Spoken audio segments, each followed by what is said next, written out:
It's the weekend and Mailbag is back after a little bit of a pre-season break. I am joined today 24 hours late by Pete McFarlane. I'm also joined by Matt Flusk, and I'm hoping to be joined in a few minutes by Dave Downey. He said it'd be 5 minutes. He's already been 8. But as Pete was just saying, he left him hanging about 4 days for a podcast last week. Is that right, Pete? Yeah. Dave's got the same attitude towards time as Everton Football Club. When Dave's 5 minutes are like Everton's 48 hours. Dave invented the 48-hour 3-week thing, didn't he? In fact, it's been more than 3 weeks because it still hasn't happened, has it? Yeah, I think we're still waiting on Kevin Thelwell, a Kevin Thelwell interview as well, aren't we?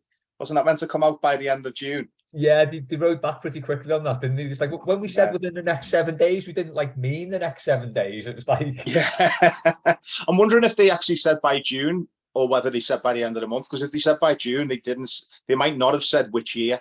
To be fair, true. Yeah. So we'd have to check the wording on that. Yeah, true. Matt, how's your timekeeping lately?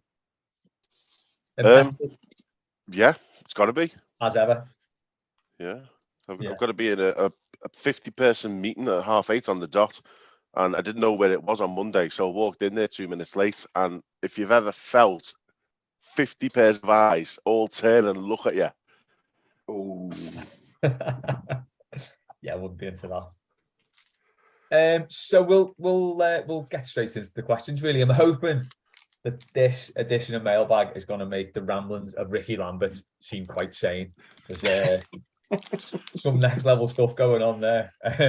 For anyone who's not seen it, I would recommend go on Twitter and just search Ricky Lambert water. Is a good thing to search. He's become like an uber cosmic. It's unreal. Can we talk about that very quickly, by the way? Let's right. Go on, yeah.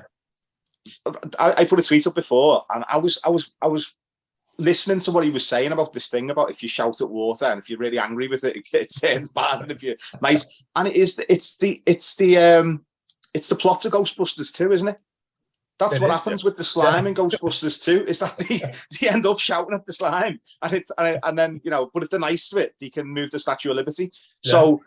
Yeah, I feel like he's kind of got those. His wires crossed a little bit with those, but also it's worth checking on, because if that is right, the water around Walton must be absolutely awful. Imagine the water drinking off the tap off Goodison Road. Oh yeah, the water in the Everton toilets, Jesus.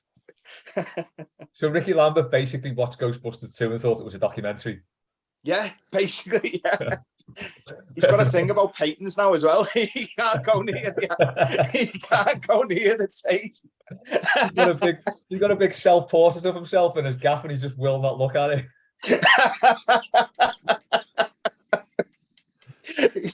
Gets really paranoid when he sees like statues of dogs and stuff. It's good that he's an ex-Red. Brilliant. You'd never get that from Samuel Eto'o. That's all I'm saying. Couple of requests to kick off with, basically. So Maggie, pre-season Mailbag Karaoke, please and thank you, which I think we should do at some point. Yeah. I have my reservations, and only because, I mean, to be fair to her, Maggie was doing a like one of those live Twitter space things last night, and it was interesting. It usually are. It was something else. I mean, yeah, the topics. I'm sure if Maggie's watching or listening to this, she can fill you in on some of the topics. But it was incredible. But I did make a request for some Friday night Maggie-oke, and I was rebuffed. Well, I was ignored until today. And Maggie, to be fair to her, came back to me and said that she will not be partaking in any Maggie-oke until we fulfill our end of the bargain and do some Blue Room karaoke. So, I can understand that. That's fair, isn't it? Yeah, it's fair. But I mean, we're running out of pre-season weekends, but there's time. There's plenty of time. Matt, what are you thinking about this? You down with it? No. How about this then? Bleep test outside the Denbigh Castle, please and thank you. You could do a little bleep test up and down Hackins. Hey, that's all right. It's ideal for it, that really, isn't it? I tell you what, we are doing outside the Denbigh. Cricket training. What, sorry? We're doing some cricket training soon outside the Denbigh. Oh, good stuff. Yeah. Basically, there's a charity match So yeah, got the perfect. And the bat and tennis balls are already in the office in the pub apparently. Brilliant. She said, "I'll get me cones, which are currently in a massive hole in the car park, so you don't drive into it. And I mean, it is a huge sinkhole. So we're gonna get me cones, block off the road, and then we'll have a nice little sedate game of cricket." I reckon maybe we could do that instead of the bleep test and then finish off with karaoke for those interested. That sounds good to me. I'm up for that. Just a thought. And finally, a moment of silence for Tom Davies.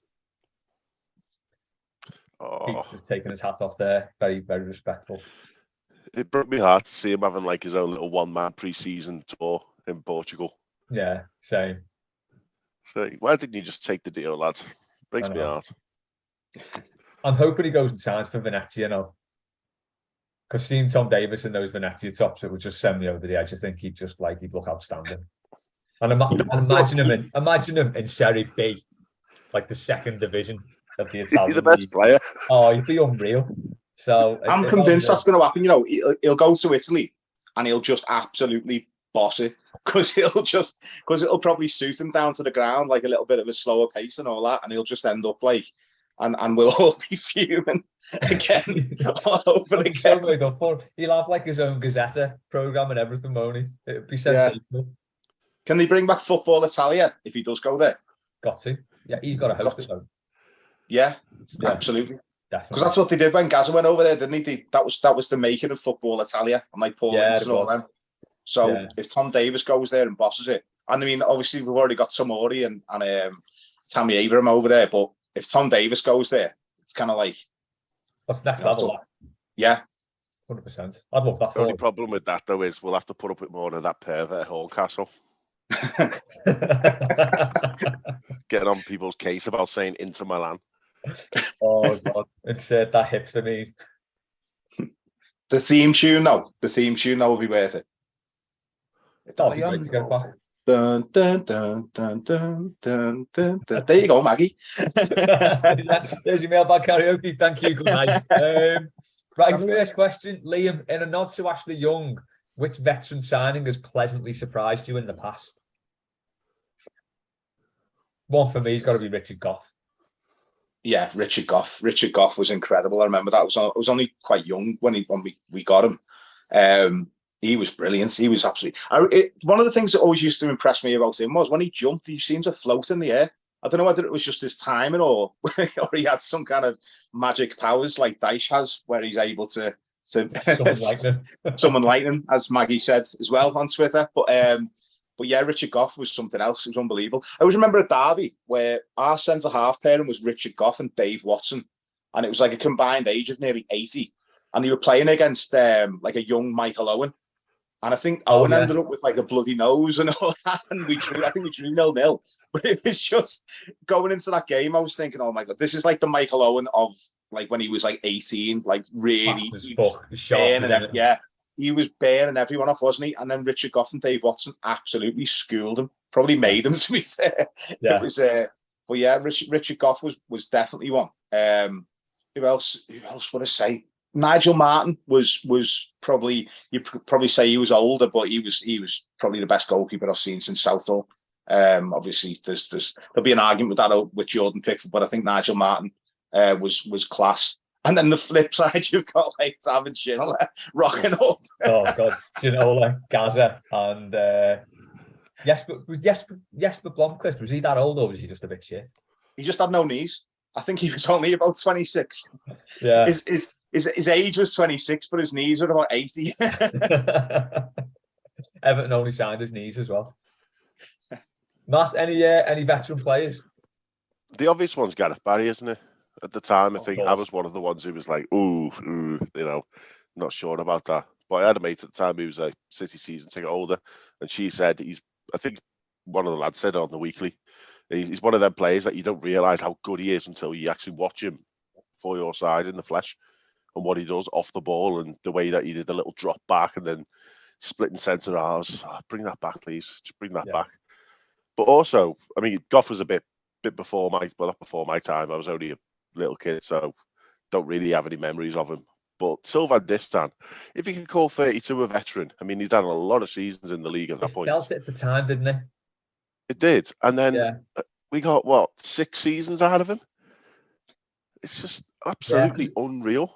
Because at the time it was like 5 million for a 32-year-old, and it was very un-Everton and very un-Moyes at the time, wasn't it? Because you're talking Everton spending 5 million then. It was on a shit-off player that we needed in an attacking position, really, because that was the sort of constraints we were working in. So for 5 million, it looked a lot at the time, and he seemed old. But as you say, Matt, he was unreal, wasn't he? 210 appearances, starting at 32. That's something. That's good going. That obviously being the arse on the show, I've got to say Paul Power.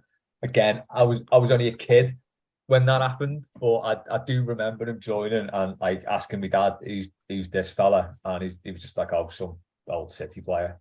Wasn't really asked about him. It was a bit of an odd signing, but he really had a great season with that title-winning team, which is probably arguably Kendall's best achievement at Everton. Maybe winning the European trophy was, I don't know, because we'd never done that, but I think after the fallout of '86, I think to win the title that season against a very, very good Liverpool side, and also with a load of injuries, unreal. And to get about 30 odd games out of Paul Power as well. Top stuff. Well, wasn't that the season that we conceded something stupid like 22 goals or something like that? Yeah, so it was something daft like that. Yeah, it was just a ridiculous season, really, because you think about it as well. Lineker had just left, hadn't he? I think we bought Wayne Clark, who had a very good season, scored that amazing goal at Arsenal where he chipped John Lukic from about 40 yards out. He was another weird player. I don't know how old he was. I don't think he was that old, but he just seemed to come in for that season and then disappeared. Really odd. Next part of 31 goals in 42 games. Right. Kill for that now, wouldn't you? Unreal. Yeah, can't see us doing that for a long time. Am I right in thinking, because again, it was just before my time, am I right in thinking that Andy Gray was also like a bit of a, he'd been to all kinds of clubs, he'd had injuries and all that sort of thing, and then when we got him, he was sort of perceived to be a bit, going downhill a bit. Yeah, he was over the hill on a croc. He was dead injury prone. Yeah. I think he'd had his best years sort of late 70s, early 80s, I think. They were his best years. And Peter Reid as well, another one. Peter Reid, yeah, of course. Maybe not necessarily dead old, but he was fucked when Everton signed him. And yeah, just goes to show, doesn't it? It's like sometimes if a player fits in the system and fits at the club, it's like, all sorts of mad shit can happen, like winning trophies and stuff like that. Fancy that. Doesn't sit right with me at all. Liam's second part of the question, what are your go-to chocolate bars? Whisper Gold, without hesitation. Whisper Gold, double decker. Got to be Galaxy Caramel. Oh, and anything white chocolate. Love white chocolate.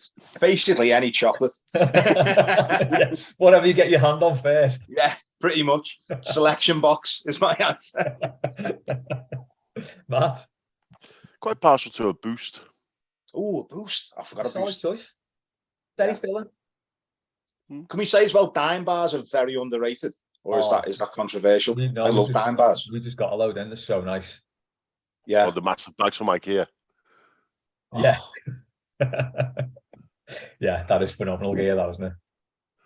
IKEA is the one. If you ever want a cheap lunch, big massive hot dog, a drink, a bottomless drink, and an ice cream for about £3. It's great. Yeah, you've just got to contend with getting to Warrington and back, though. That's the only thing. Oh God, yeah. Well, there is that. Yeah. It is also the sign that you're nearly home from an away day, isn't it?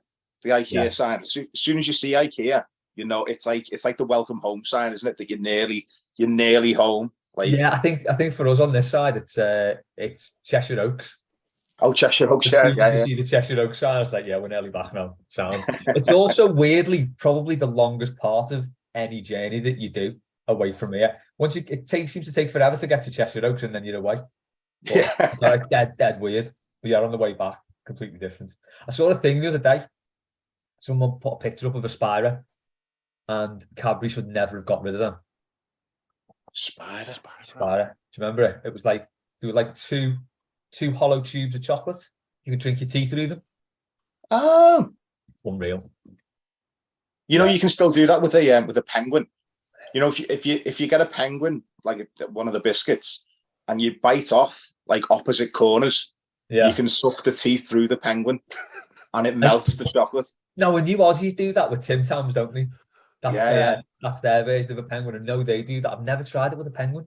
Do it. Honestly, it's a game changer. See, top quality advice and everything though on this.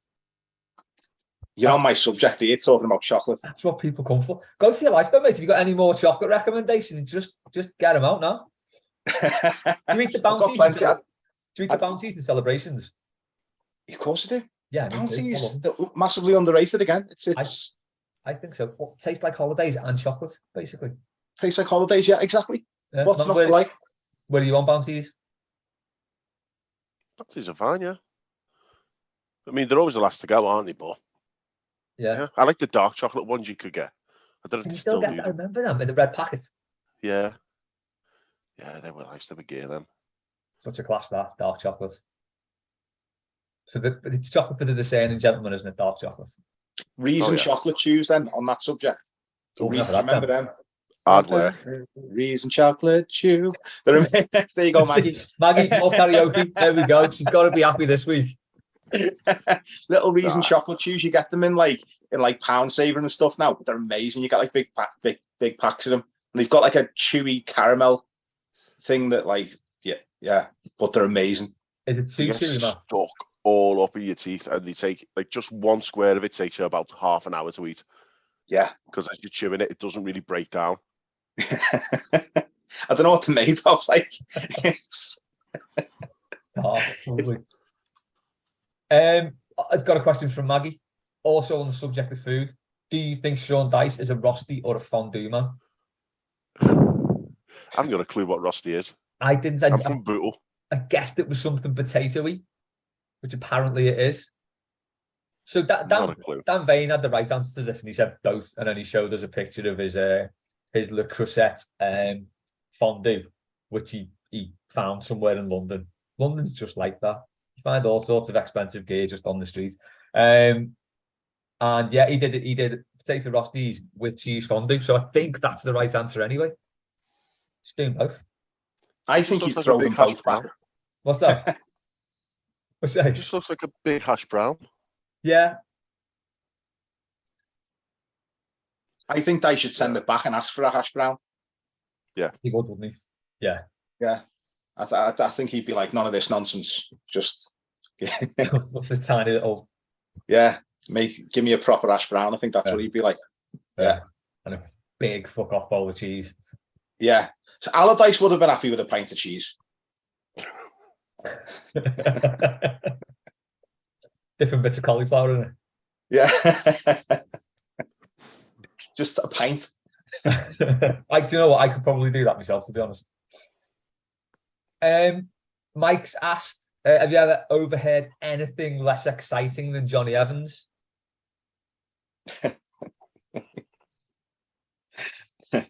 I don't think I have. Overhearing something, it's usually quite exciting, isn't it? Getting a bit of gossip, but Jonny Evans. Yeah, I guess you wouldn't remember if it wasn't interesting.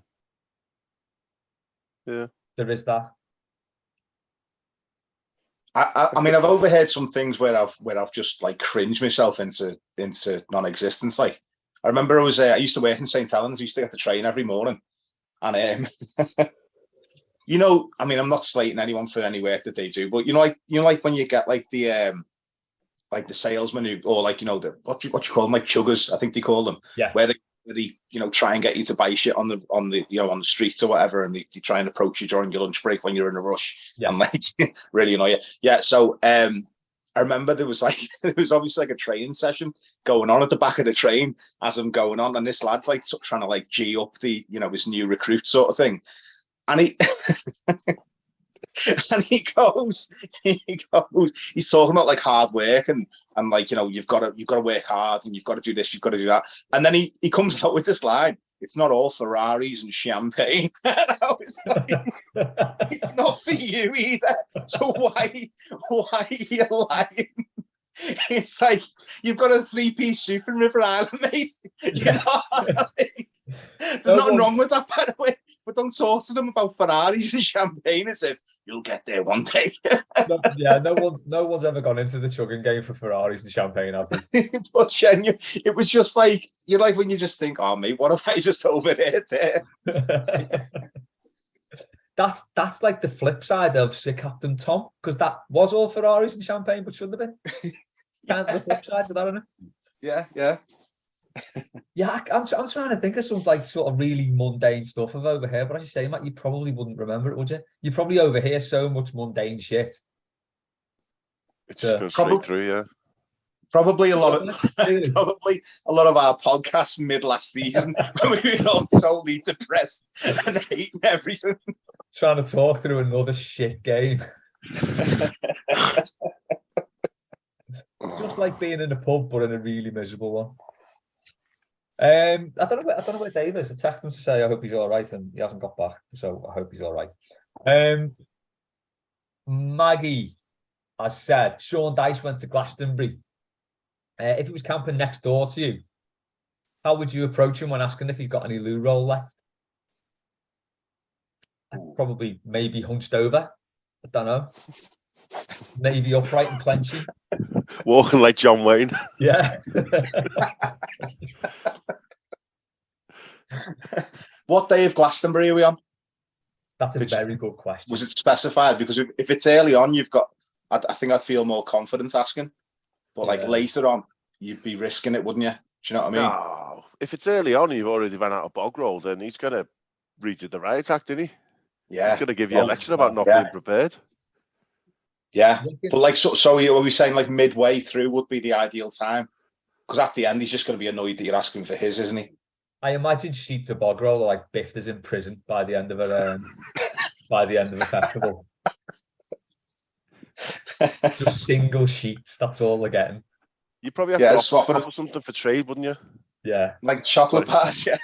I'll have loads. I'll have like a suitcase full of them. Like a warm tin of Cobra. Oh yeah, it could be at that point though, couldn't it? At the end where you're in that bad shape and you're just shaking and you just think just a warm tin of Cobra to take the edge off, that'd be sound, and you'd happily accept it. Warm tin of Chang, fuck that, no chance. Warm tin of Cobra, maybe. Warm Chang would just take me back to like back to the old days of Goodison. Do you know what? There's probably something quite comforting. Yeah. The taste of warm Chang, isn't it? Yeah. The taste of disappointment. But not quite despair.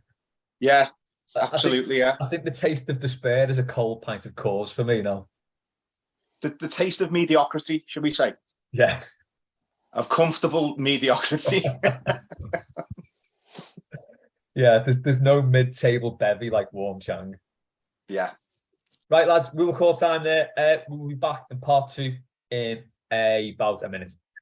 Welcome back to Mailbag. We're just going to go back to one of Maggie's questions here because we had a little look at the Everton squad. So, who's download man from the Everton squad? Thinking maybe Vitaly Mikalenko is the most likely because there's no one in that squad who looks like a metalhead, but, you know, he could be into his right-wing politics and his metal. Who knows?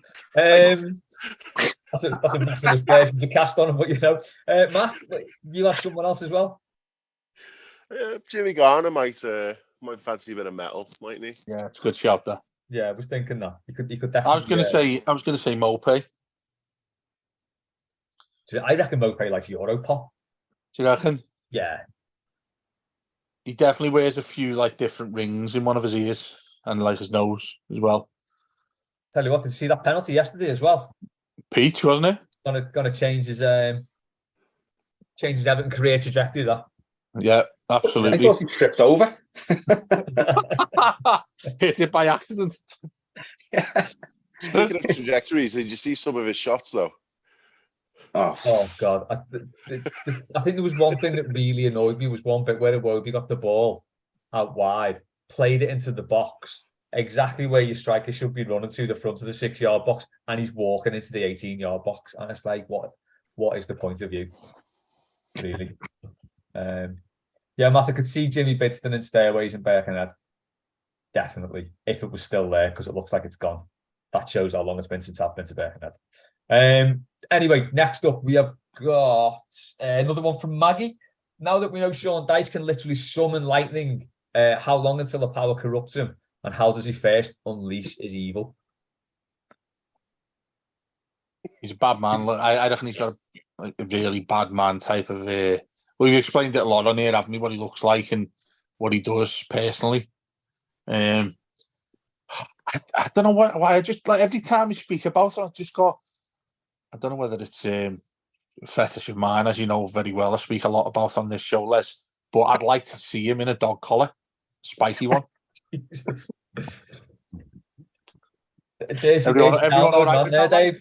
Everyone's thinking about that now, though, aren't they? Maybe Dave's the download man. Like the really hardcore part to download. If that exists. I have to download enough for this bloody podcast. I know that. Let's not talk about your download history, Dave. That's a good point. Yeah. So basically, then we're saying Sean Dyche is the new God of Thunder, but he's like sort of the bad God of Thunder, not like Thor. Could you imagine him with the long blonde hair though?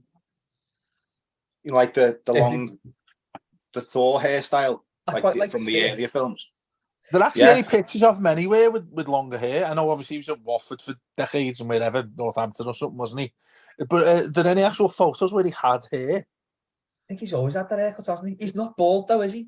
No, that's what I mean. So I think he just shaves it off and always has done.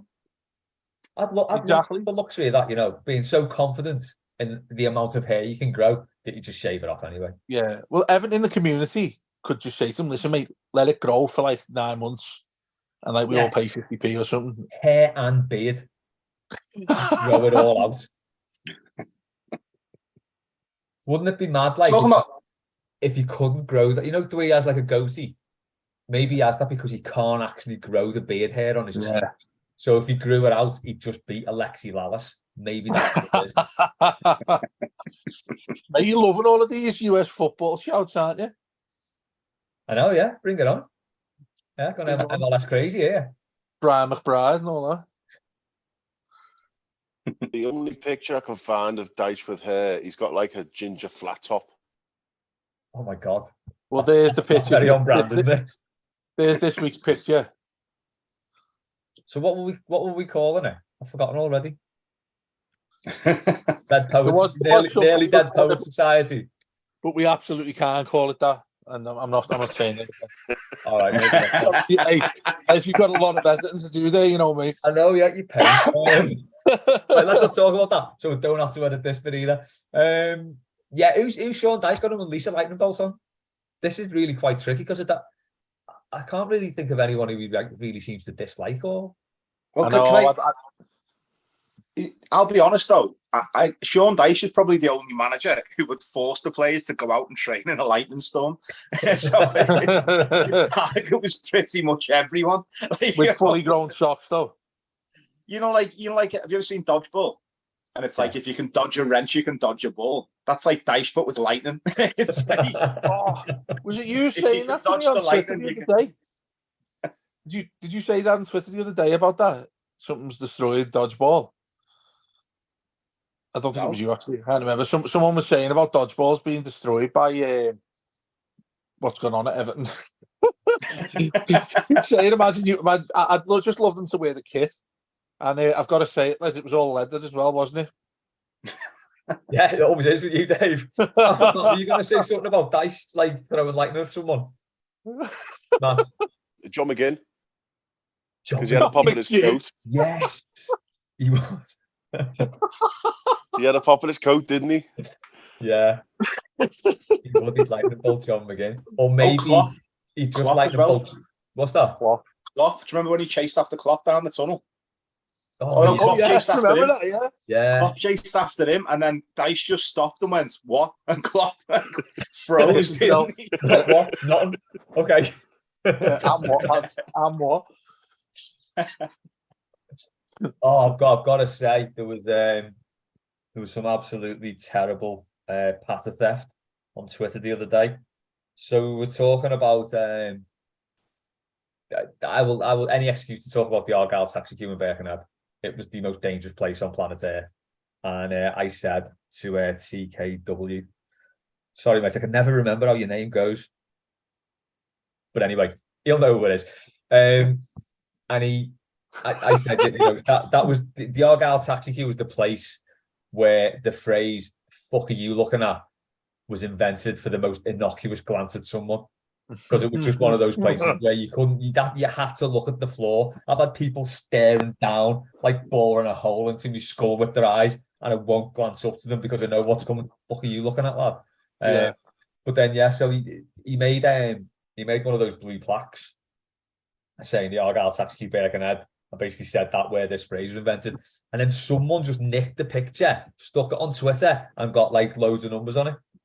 Though, and I think that's because it a pass test.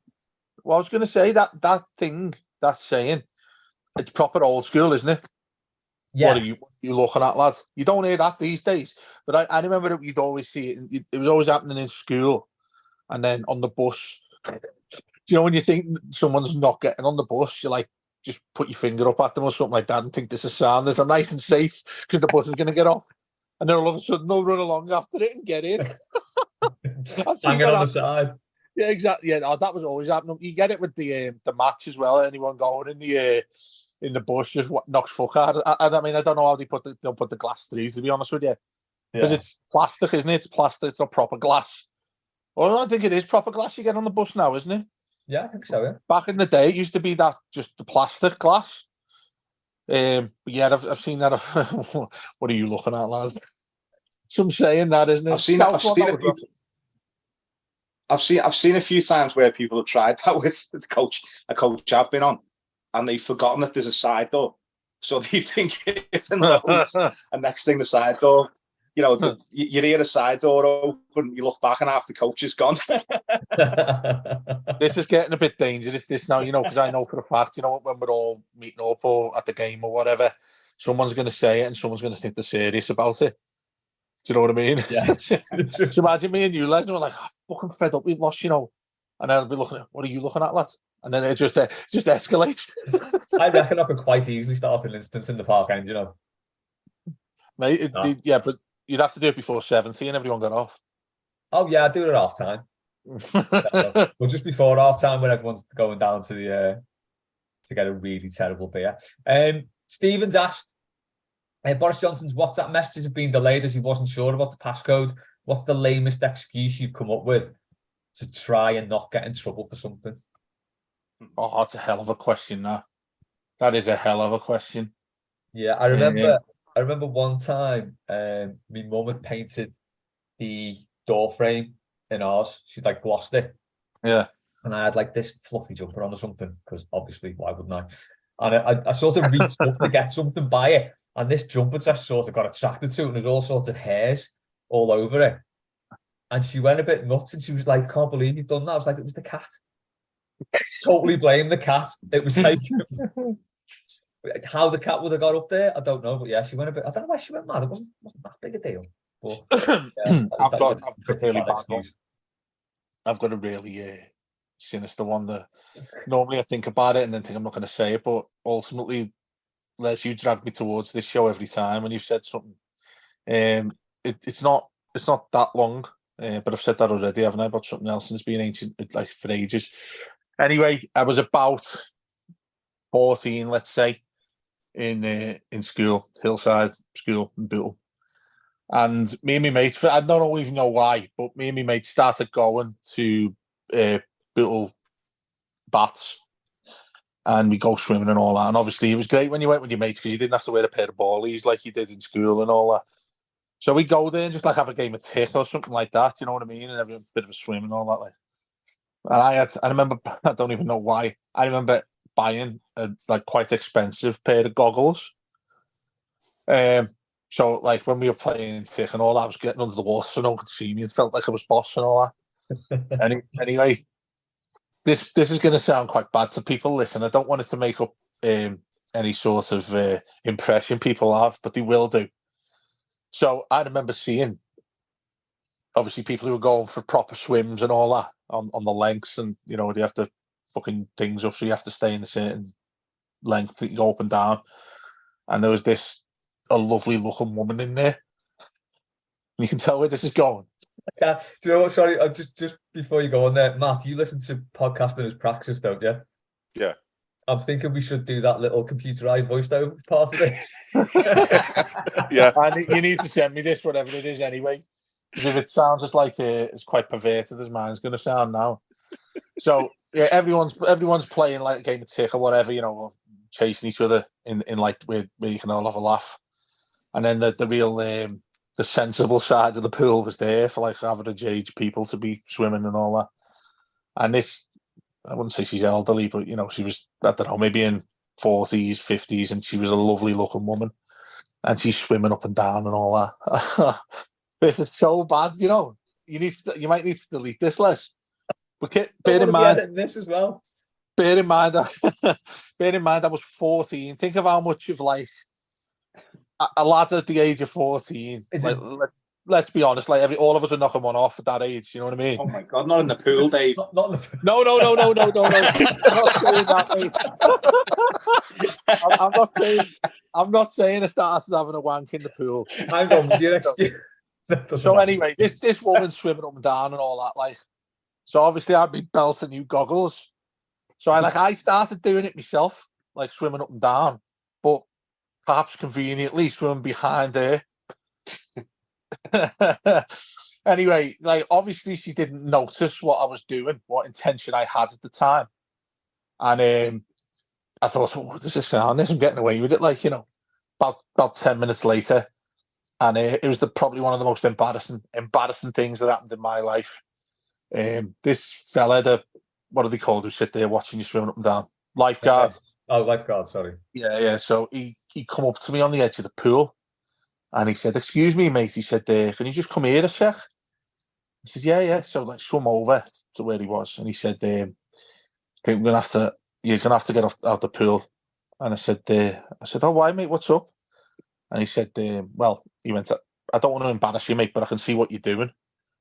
And I said, "What am I doing?" I said, "I'm trying to swim as long as I can." I'm trying to swim down, see how many lengths I can do before I'm knackered and all that. He said, "No, mate." He said, I'll let you off if you take them goggles off." And then I was like, "Oh no, he knows what I've been doing there." fair play to the fella. He didn't say it out loud to me, but the absolute walk of shame I had from one end of the pool to the other to walk back to the changes and have a semi on. Oh God! There it is.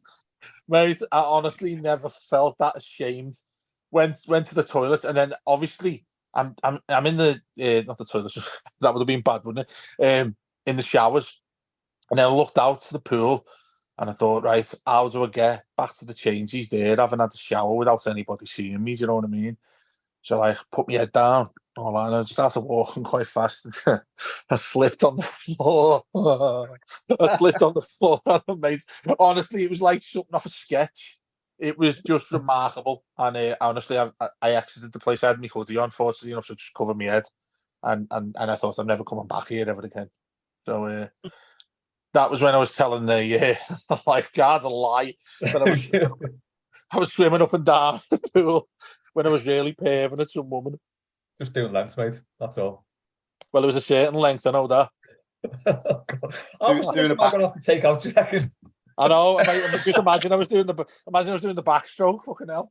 I was going to say, like the fin in Jaws.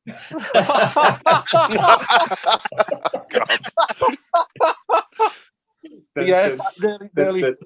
I'd say a massive thanks to that. He must have been like a old teenager who he spared me blushes really, but it was extremely embarrassing. Right. Yeah. The title of the podcast is definitely now Jaws 2. Definitely. Even if this bit doesn't go in. I wouldn't say Jaws. That'd be a massive compliment. I'd say more like a goldfish, to be honest with you. Finding Nemo.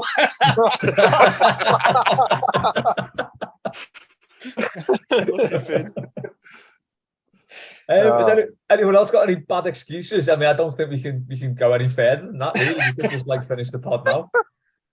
Flush must have a massive different answer to that, surely.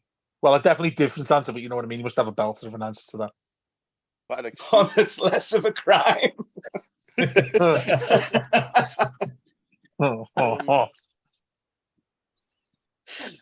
Oh God. Well, I mean, the cat excuse is always a good one, isn't it? Because I use the cat excuse. I used to have this thing about. I mean, we had a garden in the back, but I always used to try and do keepy ups in the little hallway in the house, and it's like the smallest hallway ever.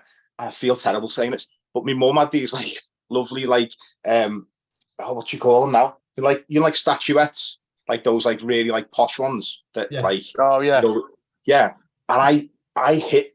She had a pair of them, and I hit them with the ball. And basically, it was like slow motion. He like sort of fell over, and the heads on them both came off on both of them because when they hit the table, like they like knocked over and hit the table. And I blame the cat, but I didn't just blame the cat straight away. Though what I did was I got blue tack and stuck the heads back on. Right, and I thought I got away with it. Bad excuse, that mate. No, genuinely, right. I thought I got away with it for like didn't hear anything about it, but obviously like 6 months later, my mum's gone or whenever she's like gone to move them for some reason, and the heads came off, and I was like, yeah, and I had to use the cat excuse. The cat knocked them over because obviously I couldn't say I was doing keepy ups in the middle of the hall. Oh yeah, that was fast thinking. 6 months down the line, though. Yeah. When you were caught, had it been like a couple of hours after? Oh, I had the excuse ready. Yeah, I had it ready. 6 months later, yeah. I reckon she knew straight away, and she's waited and think I'll get this little fucker when he doesn't know. Well, the thing about it was as well, the cat wasn't exactly going to know how to use the blue tack, was she? What is that? you were just trying to save the cat. Exactly. I was solid. So yeah. Maggie's asked for Matt Fluss political soapbox. Is there anything you want to say? Up the actors. What's that? The main thing. Up the actors. Up the actors. Specifically, Cillian Murphy and Emily Blunt standing up and walking out of their own premiere the moment the strike was called. Tremendous, that one. Fantastic. Absolutely top stuff. Yeah. Yeah. There does seem to be a lot of solidarity amongst all of them, doesn't there? Well, there always is. Which is good to see. Yeah. There always is, and the stats I saw is 67% of members of the union don't qualify for health insurance because they don't earn enough, which is like 27 grand a year or something like that. Jesus, that's remarkable. Those are the ones that they're out on strike for, not your $50 million superstars.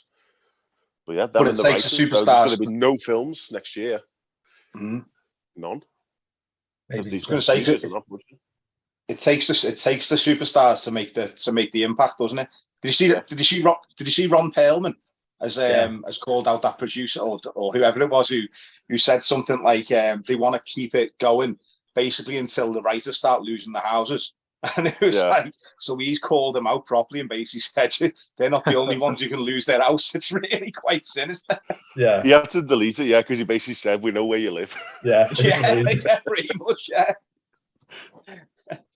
But it wasn't Everton style. We know where you live. I guess he probably does actually know. Yeah, the bed sheet was outside the right house this time. Amazingly, we've got another one from Maggie. In the event that Everton don't sign enough players, who out of the Blue Room gang would be the best option for filling in at right back, left back, up front, anywhere? Lads, we're suffering. So I think we've got three belts of players there. I can go in left back and just run around a bit. I was going to say you put the spray in it 40-yard, 50-yard balls across me to get it on the attack. I can just run and kick people. That's about my game. Mate, you make Ashley Young look about 58, never mind 38, with you running around. Looking forward to seeing him at left back next season, actually. Yeah, I mean, it's going to be the amount you can imagine, can't you? The amount of different people that have slated them. Even Blues have been like, what are we doing signing a 38-year-old fella? But I tell you what, Villa finished 7th and he played most of their games. I don't think there's anything wrong with that. No. His age is the obvious thing with age is. I mean, you remember in the earlier Premier League years and obviously the 80s years, you get a lot of players going to 40, maybe 41, thinking I don't know, Richard Gough type, even Dave Watson, and then obviously that started the fittest everyone used to get and the technology the game had. You get players going to 34, maybe 35, and that's it. And I think obviously a big part of that is because of the finances side. They're already set for life after 25 these days, aren't they? So they don't need to stay and play. Yeah. So these days, getting a 38-year-old player, you're like, that's not good enough. That you'll probably get him coming on a sub and all that. But I genuinely think watching him, he's still quick. He's a quick player. He's a versatile player as well. I used to despise him like shit ever since he scored that belter for when we've all got 3-2, wasn't it? I think that's half the problem, isn't it? Yeah. And yeah, I just thought he was a little swat. But in terms of getting a player who's a decent left back, better than what we've got, I'm content with that. You know. What was the question? I mean, he gets injured against Fulham, doesn't he? He's not been injured for about 3 years. 100%. Yeah. Well, I was only saying. I mean, there's been a lot of rumours, hasn't there, since the video? People seem to have been listening to it, and it said Jonny Evans on it. Yeah. So I put together the average age of our back four if it was Coleman, Jonny Evans, Tarkowski, and Ashley Young, and it would average 34 and a half. The age of 34 and a half for our back four, and it's literally going back to the Dave Watson, Richard Gough years, isn't it? It's very Walter Smith years, that. Yeah. Matt, didn't Faz say our back four in that case would be older than Liverpool Football Club? Yeah. He did, didn't he? He did, yeah. Which is sensational. Pushing a record for like the oldest combined back four. Yeah. I'm all for it. Let's go for it. Can't really do any worse, can he? Or can he? Throw Lonergan in for a laugh as well. Yeah, go. Yeah, go all in. Average age of 48. But I just remember now the question was who'd slot in. Yeah, so Dave, where are you playing? I'd happily play a defensive midfield position, mate, because I don't know, we haven't played. Peter will actually justified that I'm half decent, aren't I? Yeah. Me and Dave had a good little partnership going. We were playing in the 7-a-side just before lockdown hit, and we just started clicking. Started it in our format, didn't we, Dave? Dave was like the maestro. He was the Bergkamp, and I was like running onto the through balls. We were kind of like, Dave was pulling all the strings, and I was just running onto his through balls. It was a good little team we had there, Dave. We need to get back into that. Mate. I'm just thinking you call me Bergkamp. It's quite appropriate. I was thinking Bergkamp at the time, mate, to be honest. But yeah, mate, I could knock it about, like, not do much else. You know, if you'd ask me to run after it, it'd be you're good at keeping the ball, though.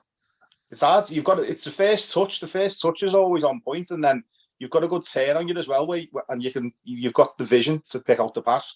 So there's more to it than just like, good, you know what I mean? Good feet for a big fella. Good feet, really good feet. That was always the answer, mate. That was it, yeah.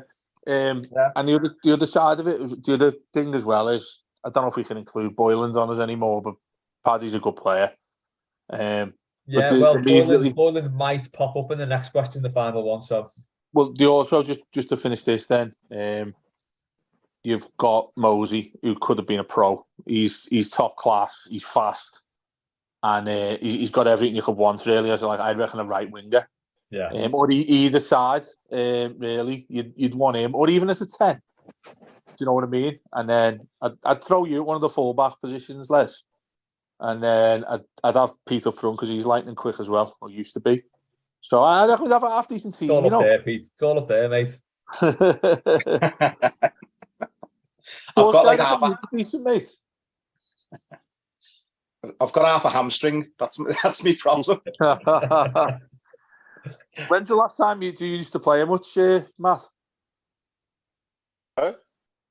I said, did you used to play much, footy-wise? Oh, no, not really. Just in school. The same, are you far too relaxed of a gentleman? No, I was always in goal. Yeah. It's not many these days who are actual keepers, though, because it wasn't the most, the most interesting position to play in when you were a kid, was it? My lad's always been a keeper. Has he? Yeah. Joe, yeah. He's very good. My nephew's a keeper, yeah. I mean, I'd love to know, like, I'd speak to him, like, in terms of the psychology of it, but what would actually make you from the start to be a keeper? I remember, like, the traditional thing many would say is because they weren't any good playing out and they'd all get put in goal in school, but obviously that's not the case, because you have to be decent with the ball now, don't you? I know exactly what it is. Go on. It's his older brother. So basically, he just used to stick him in goal and have shots on him. And that's how it started. He just always played in goal. It was that simple. Yeah. But so he's getting better with his kick, and that's always been like a bit of a weak point in his game.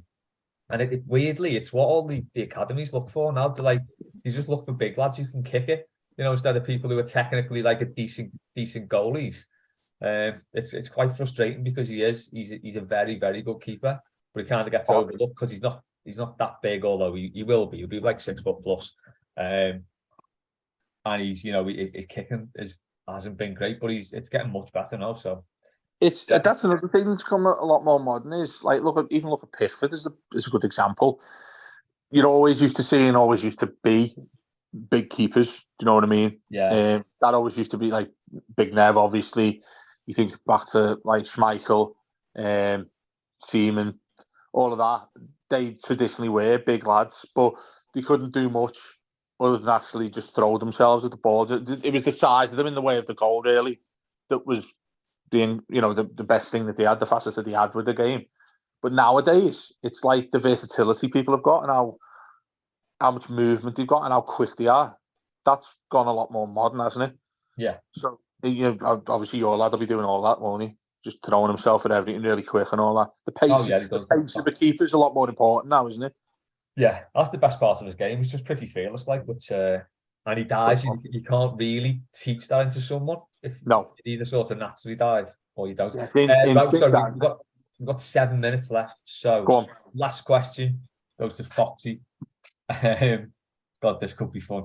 Who would be your dream Blue Room summer transfer in from other Everton-related podcasts? Wow. He knows really what he wants. He's a bad boy. I know. I thought I'd leave this to last because no one's listening now. He said, mate, there'll be someone listening, somebody who refers it and gives it to the people who we're going to refer to here.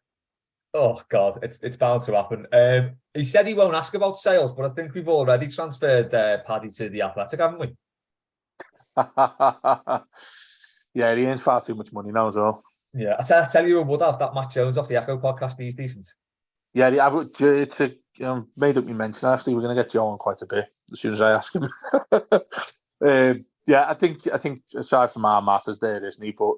But the job they do with the Echo now is fantastic. I think. Yeah, it's a good podcast. Who are we getting into? I wasn't on about the podcast. I'm on about the writing. Oh, I don't know. I never read it. Oh, fucking hell. The Red Echo. Shouldn't say that, should I? Yeah, I mean, are we just treading into dangerous territory by saying? Well, I'd say because I host the women's podcast, don't I? Yeah. So I'd probably poach Kira Knox from. I know that she does a lot of stuff with Toffee TV and there's one Everton newsfeed, I think it is.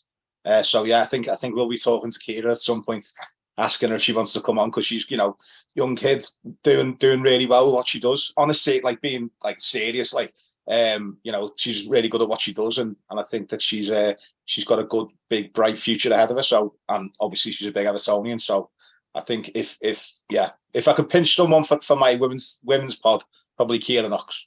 Do it. Get on the case, mate. What podcast is she on then? She does the Toffee TV, women's pod. Oh, okay. And I think it's Everton newsfeed or something. I think is the other one. I should know because I was on it the other week. Fucking hell. Yeah, I know, terrible, isn't it?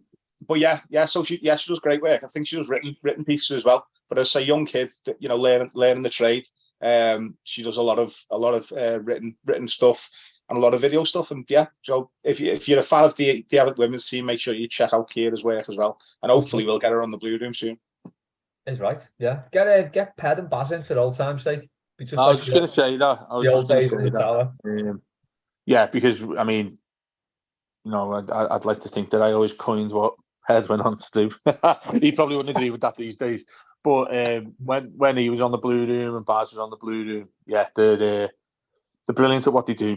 And do you know what? Answering this question, Les, it would take. I think that a lot of people, a lot of people on various podcasts, Blue podcasts, who would avoid actually answering this question, because these days there's a lot of bitterness about the place, isn't there? I mean, as we've experienced, for no apparent reason, and there's a lot of egotistical things that go on as well, shall we say? It gets a bit weird, doesn't it? Sometimes very weird. Into the, I think it jumps over the jumps over the cause of being a little bit fetish like. I don't know why I always end up saying that in this, but do you know what though, right? People are far too precious is what I'm trying to say.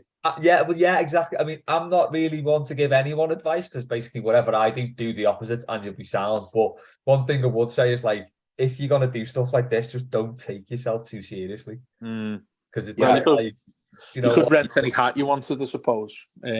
Yeah, I can't stand it when people take themselves really, really seriously, and can't take a joke. Like, take this out of us as much as you like. We probably deserve it. I tell you what, I'd want to steal as well from the Spaces. Maggie, we need to get Maggie on one of these. Well, you always class Maggie as part of us anyway. I always class it as part of us. Yeah, he's basically 90% of the mailbag, so. Yeah, absolutely right. Absolutely right. The other one I need to mention as well, because he's fantastic when we get him, is Lyndon from Toffee Web. He's absolutely fantastic. And you know what? If he was over here, I think he'd be doing a lot of work with us, or we do like combined work with the fantastic website he does. He's a great lad, and he's so much fun to talk to, and he's really, really good at broadcasting as well. So he's definitely be up there. We should also try to get that Rob Vera off the turn of the century. I know, mate. Well, we tried to, mate, and he said he's not doing it for a while, didn't he? He's refusing to talk Everton out loud, so... It's fair enough. Maybe one day. Much happier existence for him. He's asking for a deeper wage for that. Oh, come on. I know. I am noticing that Mr. Flush didn't want to say anything with this, which I can completely understand. I don't listen to any other Everton podcasts. All my other podcasts are like politics-based or things like that, or comedy. Mate, the best thing I'd say about you is, mate, I think your social media is pure comedy when it comes to various podcasts, and that's all I'll say. I'll tell you what, just on other podcasts quickly, which is it's a little bit like this one in the sense that it gets people to send in questions. Does anyone listen to After the Tone? After the Tone, is that a blue one? No, it's not an Everton one. It's just an old one. It's just some fella, and basically people sending voice notes. And then he sort of just gets played them and reacts straight away. It's kind of like it's sort of like a conversation or a kind of a mailbag type thing, but with voice notes. It's very good. Yeah, it's funny. Do you know what, mate? I'm glad you've mentioned that, because it's probably another question we ask for next time, because I know we're about to finish. Is podcasts probably even away from footy? Because let's face it, we consume that and do that 24/7. 1 minute, mate. Sorry, mate. Yeah, I was just going to say. Any other podcast suggestions? I'd happily consume them, because I do need to go out a little bit further and wider than just listen to Everton content. Let us know on Twitter or in the comments on YouTube. Thanks to Pete, Matt, Dave, everyone who sent questions in. That has been Mailbag. We'll catch you next time.